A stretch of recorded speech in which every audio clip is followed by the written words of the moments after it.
입에서 입으로 내려오는 얘기 중에서 많은 이야기가 있거든요. 제가 좀 특별한 인도 팁을 만들어 봤어요. 한쪽은 납땜이 잘 안착되고 한쪽은 그렇지 않은 걸 만들어 봤습니다. 그리고 인도 팁이 망가지는 제일 큰 원인 중에 하나는 바로 플럭스입니다. 인도 팁을 계속 깨끗하게 닦아서 쓰면 이런 상황이 안 일어나요. 그러니까 습관 두 가지만 들이면 되거든요. 안녕하세요. 없으면 만들면 되지입니다. 요즘 납땜 이야기를 좀 많이 하고 있는데 인두 팁에 대해서도 좀 자세하게 설명해 드리는 게 좋을 것 같아서 오늘은 인두 팁 이야기를 좀 해드릴게요. 인두 팁 종류는 굉장히 많지만 본인이 사용하는 것만 사용하게 되거든요. 전에도 말씀드린 것처럼 저는 칼팁을 많이 쓰고요. 그 다음에 일반 인두 팁, 좀 뾰족한 거고요. 그 다음에 이거는 일자로 된 거고, 이거는 C형 인두 팁이라고 그래요. 인두 팁 끝부분을 보시면 이렇게 색깔이 다른 부분이 있어요. 요 앞부분만 코팅이 되어 있는 거거든요. 코팅의 그 원료 소자까지는 제가 정확히 알 수는 없고, 이 코팅된 부분엔 납이 잘 안착이 되고 그 외에 다른 부분은 납이 안착이 안 되는 성질이 있죠. 납땜할 때 납이 온통 다 묻어버린다고 하면 지저분하게 될 수도 있고 인두팁이 굉장히 더러워질 텐데, 이 끝부분만 납이 안착이 돼서 그 부분을 이용해서 납땜을 할 수가 있습니다.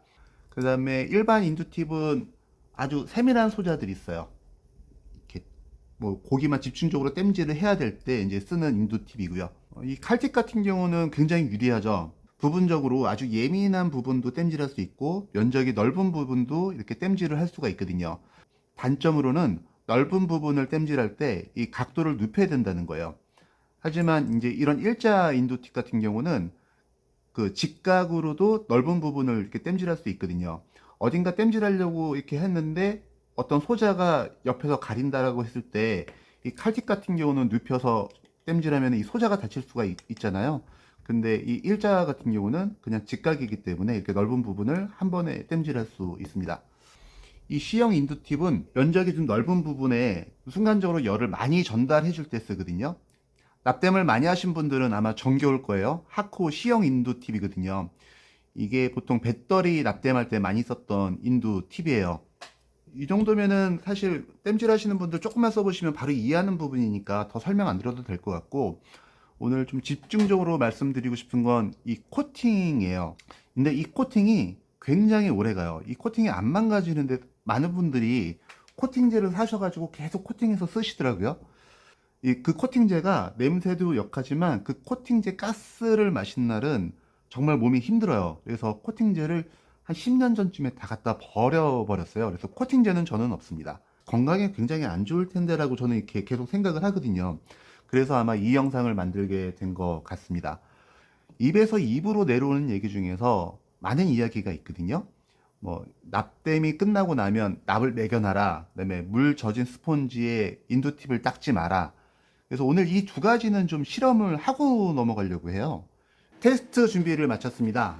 타이머하고요. 그다음 와트메타는 1시간 정도 이렇게 전력을 썼을 때 어떻게 변하는지 제가 궁금해서 그냥 켜놓은 거고요. 그 다음에 인두기 슬립 모드를 꺼놨기 때문에 켜놓은 상태로 이제 계속 422도를 유지하는 거죠. 인두 팁은 굉장히 깨끗한 상태일 거예요. 지금 완전히 닦아놓은 상태거든요. 이 상태에서 1시간이 지나도 인두 팁이 상하지 않았다. 뭐 그러면은 인두 팁에 납을 묻혀놓을 이유가 없는 거죠.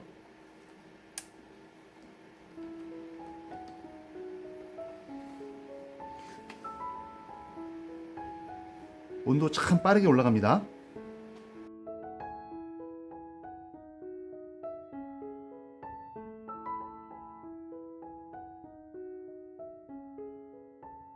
네, 지금 1시간이 지났네요. 인두는 지금 계속 켜져 있었고요. 이제 납땜을 한번 해볼까요?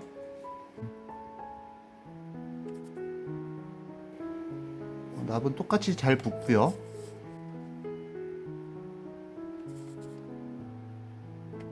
입에서 입으로 내려오던 이야기가 있잖아요.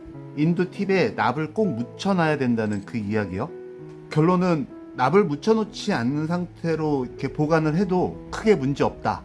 높은 온도를 안 쓰는 데에는 크게 두 가지가 있습니다. 첫 번째는 인두 팁이 망가지는 거하고, 두 번째로는 땜질할 때 반도체 소자가 망가질 수 있거든요. 그리고 오늘 중요한 것 중에 하나가 제가 하는 모든 조건은 이렇게 온도 조절이 되는 그 납땜기 기준으로 말씀을 드리는 거예요. 입에서 입으로 내려온 얘기 중에 하나가 이 스펀지의 물기가 많으면 안 된다라는 얘기를 좀 하시거든요. 근데 그것도 사실 좀 이해가 안 돼요. 저는 이 수세미가 물기가 좀 많은 편이에요. 근데 이거를 만약에 짜내고 스펀지 수세미를 사용하게 되면 이 스펀지 수세미가 늘러붙는 경우가 있어요.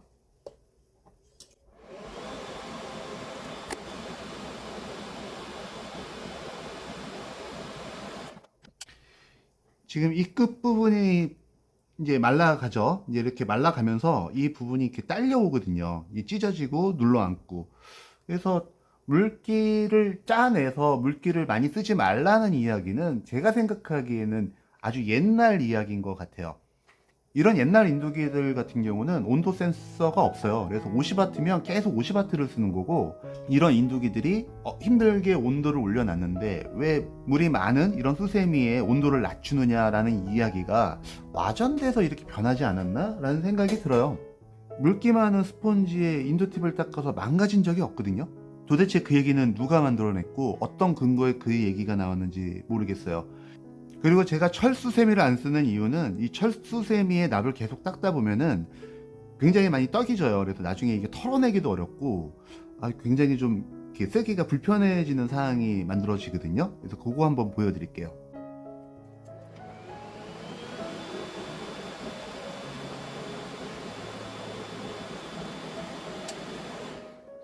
지금 깨끗한 부분에 제가 지금 이걸 털어냈었는데 하얗게 뭉쳐지거든요. 그래서 나중에 이게 엉켜붙어서 뭐 이렇게 수세미를 뜯어가지고 다른 부분 이렇게 펼쳐놓으면 되긴 하지만, 이런 스펀지 같은 경우는 물로 한번 이렇게 묻혀주면서 털어버리면 납이 깨끗하게 털어져 나가는데 얘는 그게 안 돼요. 이 수세미를 더 깔끔하게 잘 쓸 수 있는 방법이 있다고 하면 댓글로 알려주시면 많은 분들이 또 이렇게 공부할 수 있는 기회가 될 것 같습니다. 제가 좀 특별한 인도 팁을 만들어 봤어요. 한쪽은 납땜이 잘 안착되고 한쪽은 그렇지 않은 걸 만들어 봤습니다. 한번 보여드려 볼게요.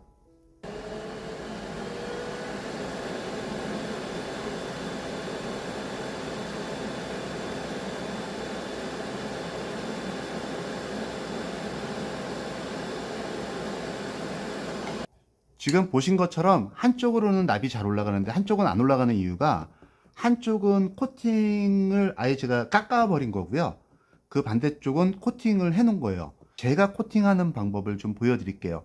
자에다가 사포를 붙여서 이렇게 쓰는데요. 여기 위에 일자로 코팅이 다 벗겨질 때까지, 지금 보시면 그 산화물도 다 날아가고 코팅제도 다 날아가고요. 이제 이 반대편도 해볼게요.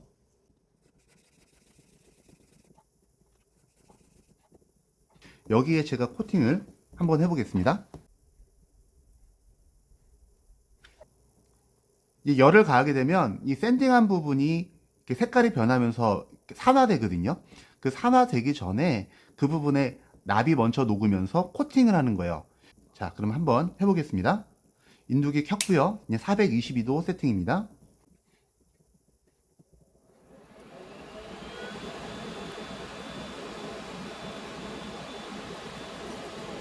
지금 현재 코팅은 됐고요.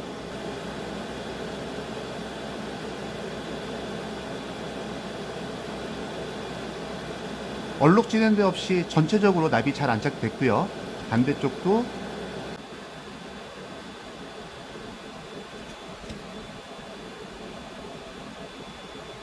지금 이렇게 닦아서 이 인두 팁이 상하는지 안 상하는지 한번 볼게요. 지금 현재 그냥 422도고요. 조금만 기다렸다가 인두 팁을 똑같이 납을 한번 매겨 볼게요.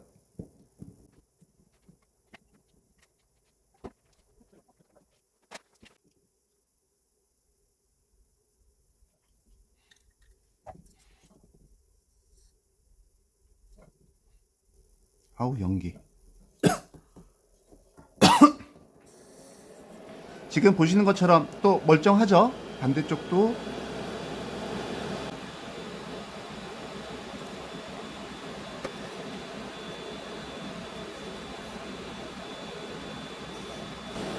그리고 코팅이 안 된 부분들, 납으로 코팅이 안 된 부분들 있잖아요.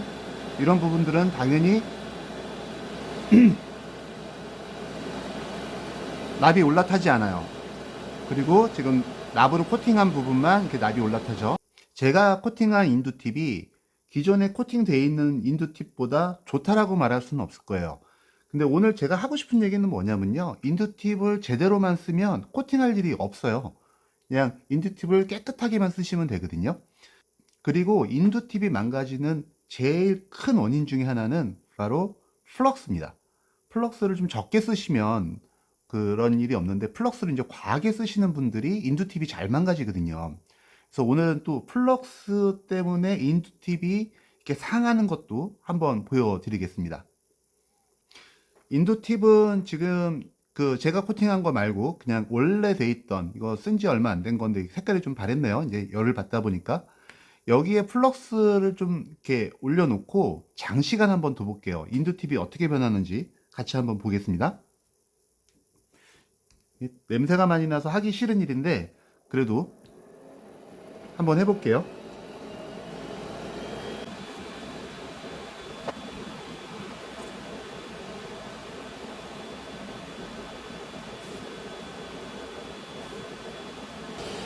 인두팁 망가뜨리는 게 어렵네요. 여기도 한 군데 여기 한 군데 왔네요. 여기, 이거 배터리 다 됐다. 여기 좀 자세히 보시면 여기 검게 올라온 거 있죠? 이런 부분들이 쌓이고 쌓이다 보면 이제 인두팁이 망가지는 거예요. 그 부분에 납이 안 올라가거든요.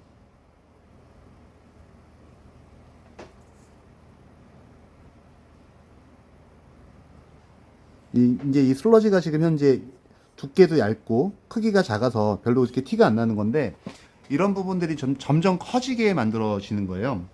그래서 결국 또 이제 그 위를 코팅하게 되고 좀 덕지덕지 지저분한 인두팁이 돼가는 거죠. 근데 제가 이거를 계속 보여드리려고 하는 이유는 뭐냐면은, 인두팁을 계속 깨끗하게 닦아서 쓰면 이런 상황이 안 일어나요. 그러니까 습관 두 가지만 들이면 되거든요. 납땜을 하고 나서 바로 이렇게 인두팁을 닦는 거하고, 꽂아놓고 안 쓸 때는 전원을 끄거나 그 인두기에 슬림 기능이 있어요. 그거를 뭐 1분이든 2분이든 걸어 놓으면 인두를 안 쓰게 되면 자동으로 이렇게 전원이 꺼지는 건 아니고 이 가열이 안 되는 거죠. 핸들을 들면 바로 이렇게 온도가 올라가기 때문에 크게 불편하지 않아요. 요즘 인두기들은 가열 속도도 굉장히 빠르고 어지간한 것들은 슬림 모드가 있기 때문에 그것들을 활성화해 놓으시면은 인두팁 코팅 같은 거 하지 않고 굉장히 오랜 시간 동안 쓰실 수 있어요. 오늘 인두팁 이야기가 지루한 영상일 수는 있으나 기본적인 상식을 조금 알고 계시고 땜질을 하시면 뭐 건강에도 좋고요, 납땜도 잘 되고, 그리고 좀 쾌적하게 납땜을 할 수 있습니다. 자, 지금까지 시청해주셔서 감사하고요. 저는 없으면 만들면 돼 손종환이었습니다. 그리고 저는 사실 손으로 안 갈아요. 기계로 갑니다.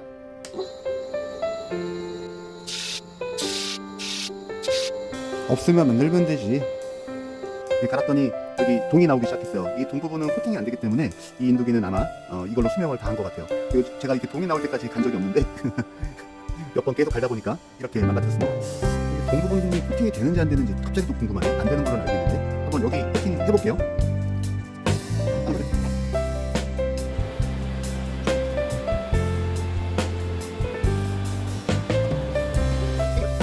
이 안쪽 이 인두팁 중앙은 구리로 되어 있고 그 외벽이 이제 철로 되어 있는 걸로 알고 있거든요. 이 부분이 구리가 될 때까지 한번 테스트를 해볼게요. 그리고 나서 여기 코팅을 했을 때 어떻게 되는지. 안 되면 뻘짓인가.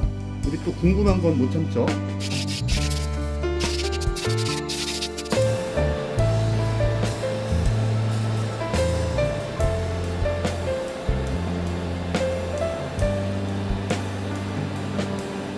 아무래도 구리가 철보다는 열 전달이 더 잘 되니까 아마 납땜도 잘 되지 않을까라는 생각이 갑자기 들더라고요. 이 팁으로 한동안 납땜을 해보고 결과를 한번 또 알려드리겠습니다.